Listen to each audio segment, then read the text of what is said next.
사소한 일에도 굉장히 걱정이 많은 사람이 있었습니다.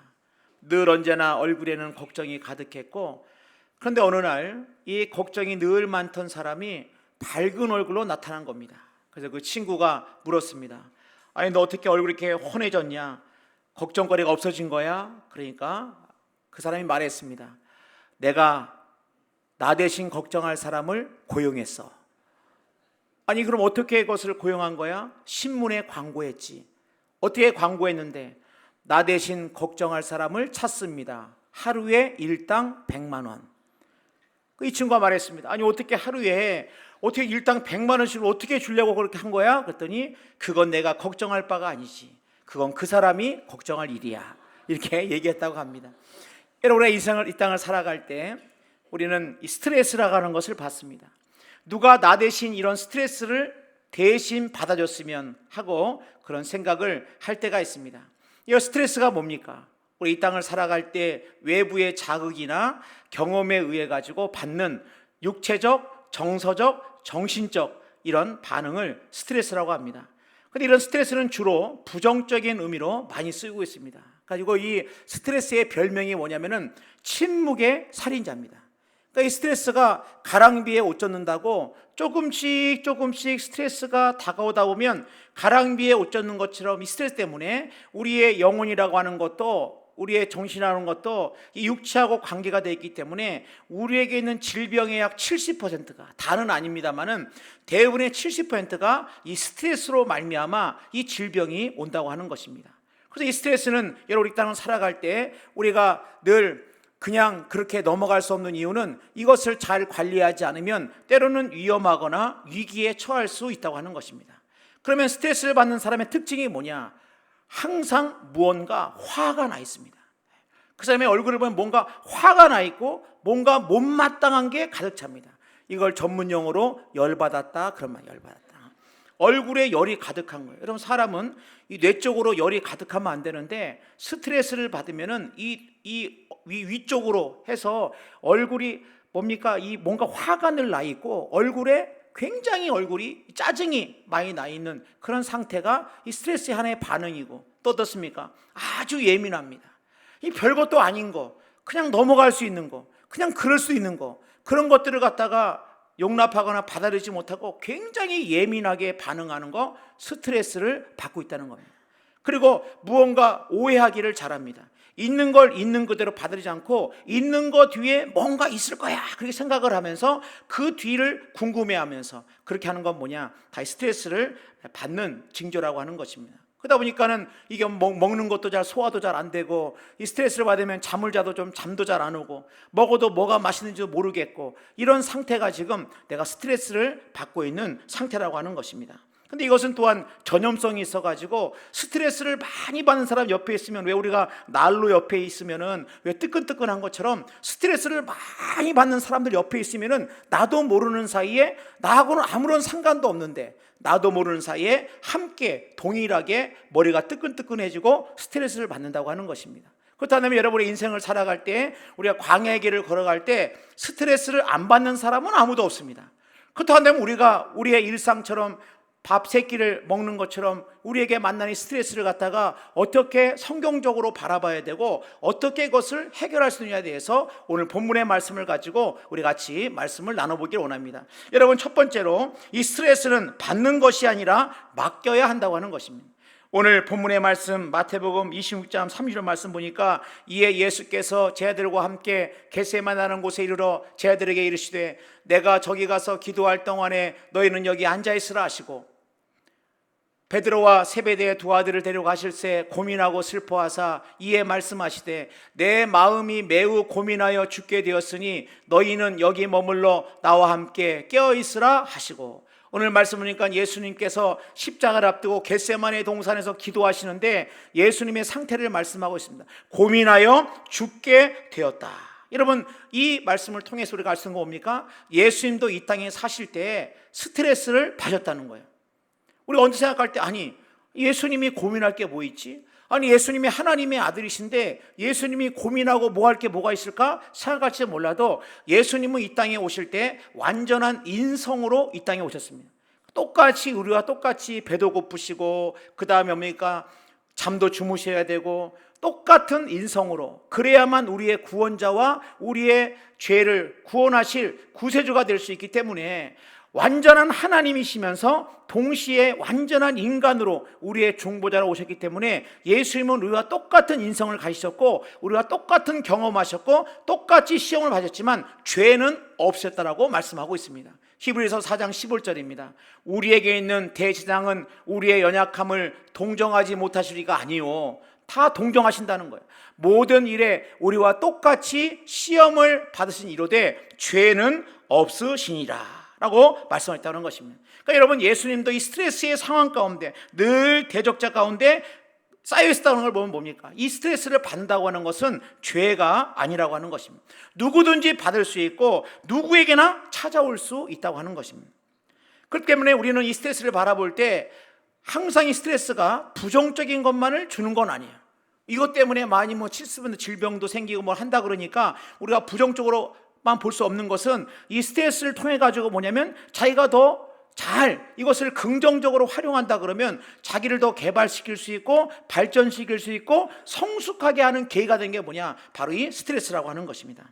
그렇다면 오늘 본문의 말씀에서 오늘 말씀에 살펴보듯이 예수님은 스트레스가 올 때 어떻게 했습니까? 바로 기도의 자리로 나왔다는 거예요. 마태복음 20장 39절입니다. 좀 나아가사 얼굴을 땅에 대시고 엎드려 기도하여 이르시되 내 아버지여 만일 할만하시거든 이 잔을 내게서 지나가게 없어서 그러나 나의 원대로 마시옵고 아버지의 원대로 하옵소서 하시고. 그러니까는 이 스트레스를 막 받을 때 그것을 갖다가 어떤 다른 걸로 해결하는 것이 아니라 예수님은 기도의 자리에 나와서 이 스트레스를 내가 간직하고 내가 그것을 끌어안는 것이 아니라 그것을 하나님께 맡겼다고 하는 것입니다. 여러분, 그렇기 때문에 우리는 분명히 알아야 될 것은 뭡니까? 이 스트레스는 사실은 외부에서 나에게 주는 것 같아도 가만히 들어보면 이 스트레스는 내가 스스로 만들어내는 겁니다. 내가 받아들이지 않고 내 마음을 열고 받아들이지 않는 한 어느 누구도 나한테 스트레스를 줄 수 없다고 하는 것입니다. 여러분, 그렇기 때문에 우리가 분명히 알아야 할 것은 무엇이냐? 우리가 스트레스를 받았을 때 이거는 왜 받는 것이냐? 그건 내가 선택한 겁니다. 내가 선택하고 내 마음에 가득 담고 내가 그것을 끌어안고 있기 때문에 받는 거지, 어느 누구도 스트레스를 준다고 그럴 때 외부의 자극이 나한테 왔을 때 그것이 곧 내 마음에 고속도로가 뚫린 것처럼 그냥 쑥 들어오는 것이 아니라 내 마음을 활짝 열고 오라 스트레스요, 그러면서 갖다가 꽉 껴안고 있기 때문에 스트레스를 받고 뭡니까? 그런 환경 가운데 처하게 된다고 하는 것입니다. 저는 어릴 때 인상적이었던 게 뭐냐면 과거엔 동물의 왕국이라고 하는 프로그램을 제가 굉장히 재밌게 봤습니다.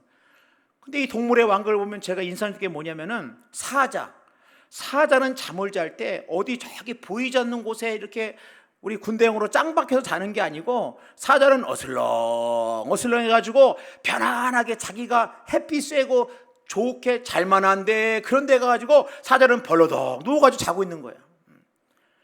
그에 반해서 뭐냐면 토끼나 다람쥐나 사슴이나 이런 거는 자는 둥 마는 둥 바짝 긴장해가지고 소리만 조금 더 바싹 벌떡 일어나지고 막 도망가고, 근데 사자는 어슬렁 해가지고 햇빛 좋은 데 가지고 그 푸른 초원에 벌러덩 해서 자고 있어요.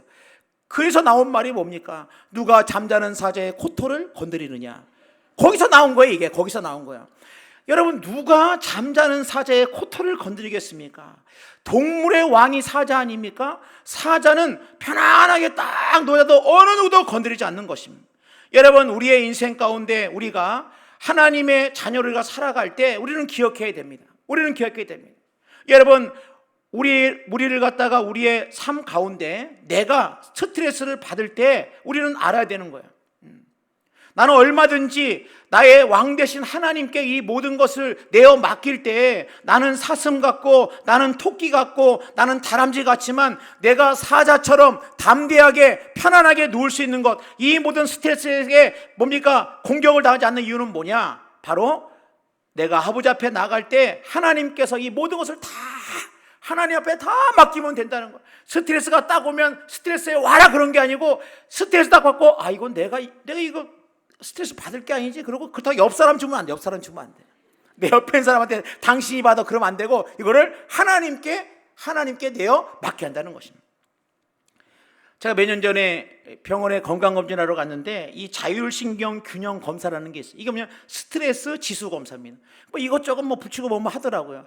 그거 다 나는데 이 의사가 하는 말이 뭐냐면은 제 나이를 물어보더니, 아니 선생님 직업이 뭡니까? 그래서 직업이. 직업 왜 묻냐 물어봤더니, 아니 이 나이에 이렇게 좋은 스트레스 지수가 나오기 어렵다는 거예요. 저보고 직업을 묻더라고요. 그래서 제가 목사입니다 그랬습니다. 아, 역시 목사님이셨군요 그러더라고요. 여러분, 목사라고 해가지고 스트레스를 안 받는 게 아니고, 여러분 스트레스를 받는 것은 본인이 선택해서 받는 거예요. 누가 여러분 우리에게 스트레스 줄 수 있습니까? 내가 마음을 열고 받으니까 받는 거지, 나 안 받겠다 그러면 스트레스가 하나도 없는 겁니다. 여러분, 우리 인생 가운데 스트레스가 올 때 하나님께 맡기면 해결될 줄로 믿습니다. 여러분, 두 번째로 자신의 사명에 집중할 때 스트레스를 극복할 수 있어요. 내가 스트레스에 집중하는 것이 아니라 내가 주어진 그 사명, 내가 어떤 내 직업적으로, 아니면 내가 가정의 가장이나 아내로, 내가 자녀로 여러 가지 많은 직책을 통해서 받는 이 본질의 이 사명에 집중할 때 스트레스로부터 자유할 수 있다고 하는 것입니다. 오늘 말씀 보세요. 마태복음 20장 39절입니다. 좀 나아가서 얼굴을 땅에 대시고 엎드려 기도하여 이르시되, 내 아버지여, 만일 할만하시거든 이 잔을 내게서 지나가게 하옵소서. 그러나 나의 원대로 마시옵고 아버지의 원대로 하옵소서 하시고, 예수님은 오늘 이 모든 것들을 갖다가 자신의 이 땅에 오신, 예수님이 이 땅에 오신 사명과 이 소명을 기억할 때 예수님은 이 하나님 아버지 앞에 내 뜻이 아니라 아버지의 뜻대로 하기를 원하면서 기도하고 있다고 하는 것입니다. 여러분, 그 때문에 우리는 본질을 깨달고 나를 부르신 그 목적을 기억해야 됩니다. 하나님이 나를 그 일에 부르셨다라고 한다면, 그것 때문에 받는 스트레스라고 한다면, 여러분, 그것 때문에 내 소명이 그것보다 더 크지 않기 때문에 그 스트레스가 나를 무너뜨릴 수 없고, 그 스트레스가 나의 가는 길을 방해할 수 없고, 그 스트레스 때문에 내가 주저할 수 없다는 거예요. 예수님은 아무리 많은 대적자들이 있었고 여러 가지 스트레스의 환경이 있었지만은 이 모든 것들이 예수님의 가는 걸음걸음을 붙잡거나 그것 때문에 예수님이 주저앉거나 예수님이 포기하거나 그렇지 않았다고 하는 것입니다. 이 본질, 이 사명에 집중할 때 이 스트레스라고 하는 걸 그럴 수 있지. 내가 이 일을 감당하니까 이 정도는 내가 받아들일 수 있지. 이 정도는 내가 이해할 수 있지. 라면서 넘어갈 수 있다고 하는 것입니다. 세상에는 두 종류의 사람이 있습니다. 어떤 사람입니까? 쫓겨 다니는 사람. 무언가 늘 뒤에서 쫓겨다니는 사람이 있어요. 자기는 늘 뭔가 쫓겨다니듯이 사는 사람이 있습니다. 조급함에 쫓겨다니고, 그 다음에 내가 왜 쫓겨다니는지 모른 채 조급함과 다급함 가운데 쫓겨다니듯이 사는 사람이 있습니다. 바로 사울이 대표적인 예입니다. 사울은 하나님이 그를 왕으로 세우셨죠. 하나님이 그에게 사명을 준 거예요. 그런데 이 사울은 본인의 하나님의 사명보다 본인의 야망과 본인의 욕심이 더 컸습니다. 그래가지고 블레셋이 쳐들어왔을 때 사무엘이 제사를 당연히 드려야 되는데 조급해가지고 이 백성들이나 이 군인들의 마음이 어쩔지 몰라가지고 자기 멋대로 하나님께 제사를 지냅니다. 그게 뭐냐면 바로 이 조급함 때문에 그랬다고 하는 거예요. 쫓겨다니다 보니까, 쫓겨다니는 인생은 늘 그 마음 가운데 늘 평안함과 그 마음의 불안한 마음 가운데 있을 수밖에 없는 것은 늘 다급한 마음, 이 쫓겨다니는 마음 때문에 그렇다고 하는 것입니다. 그러나 부름받은 사람은 다른 것입니다. 하나님이 나를 부르셨다. 하나님 나를 부르셨기 때문에 하나님의 부름에 순종하며 내게 맡겨진 사명을 감당할 때 때로는 내 주변에 이런 여러 가지 상처를 받을 만한 환경이 있고 다른 사람 때문에 내 마음이 위축될 상황이 있다 할지라도 그것이 결코 내 마음을 갖다가 무너뜨리지 못하는 것은 하나님께서 나를 이 자리에, 이곳에, 이 환경 가운데 부르셨다고 하는 그 사명 때문에 흔들리지 않는다고 하는 것입니다. 그럼 여러분, 우리는 본질에 집중해야 한다는 것입니다. 여러분, 세 번째로 이 스트레스를 하나님과 교제로 통해서 마음의 공간을 넓혀야 극복할 수 있어요. 이 마음이 좀 넓어져야 됩니다. 아니 목사님, 내 가슴은 넓히는 건 이해되게, 가슴은 열심히 엮기 들면 뭐 어깨 이런 걸 좀 넓히는데, 아니 마음을 이걸 어떻게 이걸 넓힙니까? 여러분, 우리 마음이 좀 넓어져야. 우리 가끔 보면 좁은 데에 들어가면 스트레스를 받아요. 그렇지 않겠습니까? 한 3명 정도 들어가는 그 자리에 10명 밀어 넣으면 스트레스를 받습니다. 100명 들어가는데 2-3명 넣으면 널널해가지고 마음의 여유가 있는 거예요. 그럼 도대체 이 마음을 어떻게 이걸 좀 여유를 가질 수, 여유를. 목사님, 내가 여유를 갖고 싶지 않아서 안 갖는 게 아니고 어떻게 해야 내 마음에 이 여유를 좀 갖고 살 수 있습니까? 라고 할 때 오늘 말씀 보면 우리는 이 말씀을 통해서 뭡니까? 바로 하나님을 묵상하고 하나님 안에 쉼의 자리를 우리가 확보해야 된다는 거예요. 마가복음 6장 31절입니다. 이르시되 너희는 따로 한적한 곳에 가서 잠깐 쉬어라 하시니 이는 오고 가는 사람이 많아 음식 먹을 겨를도 없습니다. 제자들에게 뭐라고 말씀하면 잠깐 쉬어라라고 말씀하고 있습니다. 예수님은 기도의 자리에 나오셨습니다. 이 기도의 자리에 나온 게 뭡니까? 예수님에게는 쉼의 자리입니다. 예수님에게는 바로 쉼의 자리가 어떤 자리냐? 기도의 자리인 거예요. 여러분, 오늘 우리가 예배의 자리에 나왔습니다. 이 예배의 자리는 여러분 우리가 사는 일상의 자리와는 다른 우리의 영혼의 쉼의 자리고 우리의 육체의 쉼의 자리고 우리가 하나님을 묵상하는 자리, 이 자리를 통해서 우리가 어떠냐? 우리의 마음이 넓어지고 우리의 마음이 여유가 생기는 거예요. 우리 가운데 얼마나 우리가 여유가 없는지 모릅니다. 운전하다 보면은 얼마나 급한지 막 빵빵거리고 막 그냥 뭡니까? 막 열심히 막 그냥 막 차를 막 끼어들고 막 안 간다고 번쩍번쩍 거리고 막 이런 것도 많이 보게 됩니다. 그러나 고속도로를 보세요. 고속도로를 보면은 중간중간 휴게소가 있는 이유가 뭡니까? 잠깐 쉬라는 거예요. 쉬어가야 멀리 가기 때문에 쉬라는 겁니다. 우리 생각에는 쉬지 않고 막 달리면 다 될 것 같지만 여러분, 쉬지 않고 달리는 것, 여러분 그 가운데 바로 엔진에 무리가 생기고 피곤해지고 위험한 상황에 빠지게 된다고 하는 것입니다. 그 때문에 우리는 마음의 속도를 늦추는 방법은 뭐냐? 하나님 아버지 앞에 나와가지고 기도하며 나갈 때, 하나님 아버지 앞에 하나님을 묵상할 때 우리의 진정한 쉼을 누릴 수 있다고 하는 것입니다. 우리는 열심히 서두르면 빨리 간다고 생각합니다. 그 성경은 뭐라 그래요? 빠른 자라고 해가지고 반드시 1등하는 거 아니라는 거예요. 지혜자라고 명철자라고 해가지고 자기가 원하는 걸 다 누릴 수 있지 않다는 겁니다. 이 모든 것은 하나님의 손에 있고 하나님의 주권 아래 있다고 말씀하고 있어요. 우리가 열심히 한다 그래서 그 열심만큼 그 모든 것을 거두느냐? 그렇지 않다는 거예요. 누구의 손에? 하나님의 손에 있습니다. 빠른 경주자라고 해가지고 선착되는 것, 1등하는 거 아니라고 말씀하고 있습니다. 전도서 9장 11절입니다. 내가 다시 해 아래에서 보니 빠른 경주자들이라고 선착하는 것이 아니면, 이 말이 뭡니까? 빨리 달린다고 해가지고 1등으로 들어가지 않는다는 거야. 내 욕심껏 달린다고 해가지고 내가 욕심 부리는 대로 그만큼 얻을 수 있지 않다고 하는 것입니다. 용사들이라고 전쟁에 승리하는 것이 아니며 내가 용맹스러우니까, 내가 용기가 있고 내가 전투력에 충만하니까 나는 전쟁에 반드시 이길 거야 생각할지 몰라도 용사라고 해가지고 전쟁에 반드시 승리하는 것이 아니며 지혜자들이라고 음식을 얻는 것도 아니며 명철자들이라고 재물을 얻는 것도 아니며 내가 지혜자고 내가 명철자다? 내가 이렇게 지혜가 높고 명철이 있으니까 나는 내 마음대로 내가 지혜로 내가 뭡니까? 물질도 얻고 내가 이런 걸 다 얻을지 몰라도 그렇지 않다는 거예요. 지식인들이라고 은총을 입는 것이 아니니 이는 시기와 기회는 그들 모두에게 임하며, 이 무슨 말입니까? 여러분, 인생의 모든 시기와 모든 기회는 누구의 손에 있느냐? 바로 하나님의 손에 있다는 거예요. 내가 열심히 노력하면 다 될 것 같고 내가 지혜자고 내가 명철자고 내가 용사고 내가 선착자고 내가 빠른 자라고 할지라도 하나님의 은혜가 없이는 내 모든 수고가 아무리 애를 쓰고 아무리 애를 써도 아무리 파고 파도 물이 솟아나지 않는 이유는 이 모든 것은 하나님의 손에 있다는 것을 기억할 때 우리의 마음 가운데 마음의 여유를 가질 수 있다고 하는 것입니다. 그래서 여러분, 우리가 조금 여유를 가져야 돼요. 아무리 급해도 가던 길을 멈추고 우리가 한번 마음의 쉼을 가다듬고 우리가 아무리 바빠도 하나님 앞에 하루에 단 10분이라도 단 5분이라도 우리가 마음의 여유를 가지고 걷고 하나님을 묵상할 때 우리의 마음 가운데 여유가 생기고 우리의 마음 가운데 공간이 생긴다고 하는 것을 우리가 기억해야 한다는 것입니다. 그래서 빌립보서 4장 8절에는 이렇게 말씀하고 있습니다. 끝으로 형제들아, 무엇이든지 참되며 무엇이든지 경건하며 무엇이든지 옳으며 무엇이든지 정결하며 무엇이든지 사랑받을 만하며 무엇이든지 칭찬받을 만하며 무슨 덕이 있든지 무슨 기림이 있든지 이것들을 생각하라는 것입니다. 빨리 달리는 게 중요한 게 아니고 쫓겨다시 사는 것이 중요한 게 아니고 내 욕심과 내 마음으로 그냥 무작정 달리는 게 중요한 게 아니라 이 모든 것들을 생각할 때 4장 9절입니다. 너희는 내게 배우고 받고 듣고 본바를 행하라. 그리하면 평강의 하나님이, 어떤 하나님이요? 평강의 하나님이 너희와 함께 계시리라. 여러분, 하나님을 묵상하고